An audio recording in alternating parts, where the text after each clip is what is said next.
What's up guys? Ah, Today magpapalit tayo ng gulong. Actually yung interior.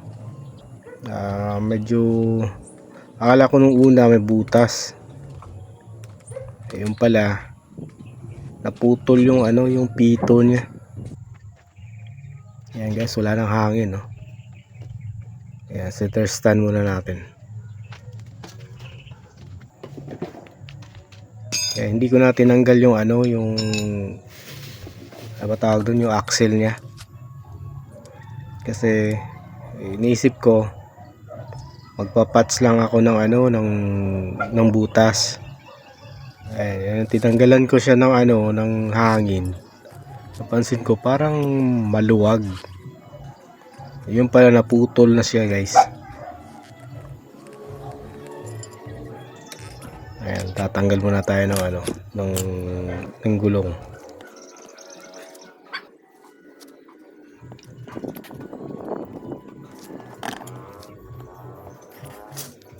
Ayan, ginamitan ko na ng flat screw kasi ang tigas eh. Ayan, pansinin nyo guys, pag tinanggal ko yung interior, ayan, umiikot na siya lahat,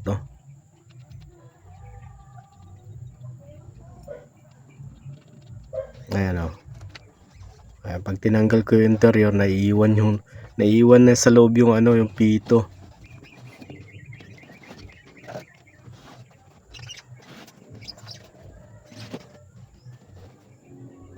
Ayun, naiiwan,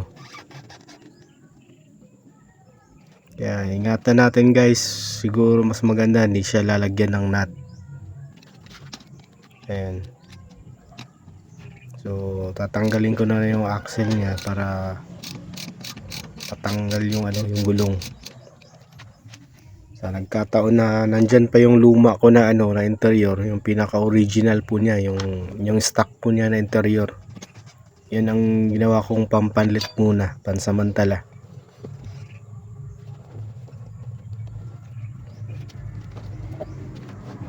Yan yung original ko na gulong, interior.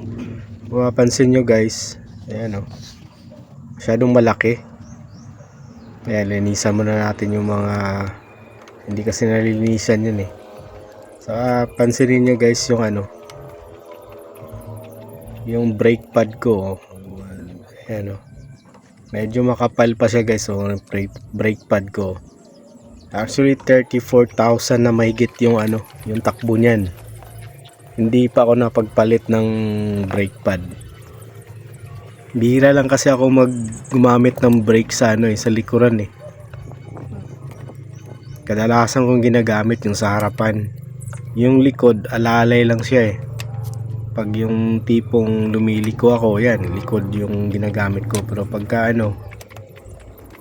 like for example, full stop, yan, nagamitan ko ng likod. Pero mas maano talaga yung sa harap kong ginagamit. Siguro nakasanayan ko na lang siguro. So guys, ito pansinin nyo rin, masyadong malaki yung interior. Hindi ko alam kung ba't lumaki siya o talagang malaki talaga siya.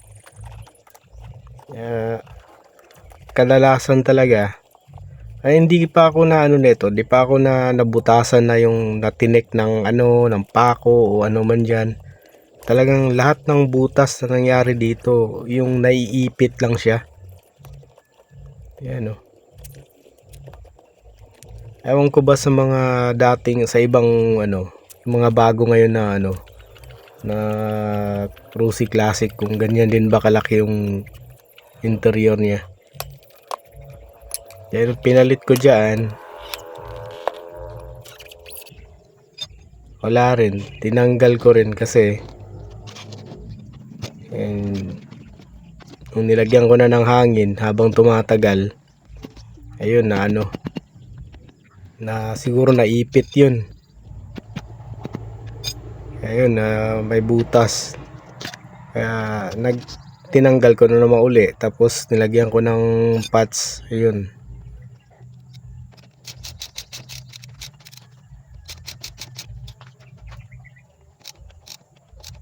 Yan, okay na sana eh.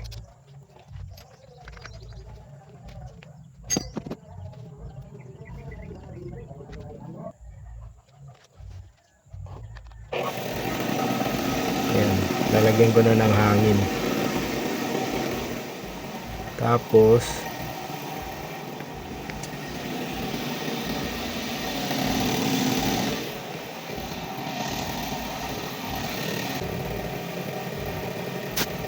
luma.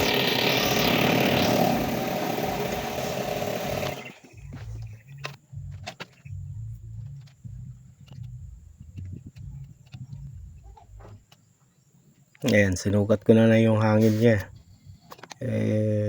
Kala ko okay na. Nung lagyan ko na siya ng hangin, okay na yung hangin niya. Yun, parang naipit ata. Habang tumatagal, ayan, lalagyan ko na ng tubig. Okay yung yung balbula niya. Ano ba tawag doon? Yung pito. Okay naman siya, wala siyang singaw. Kaya yun. Ayan, pinaandar na natin. Sarado pa yung tangke. And tinaas ko yung choke niya kasi first time na to eh. Unang andar sa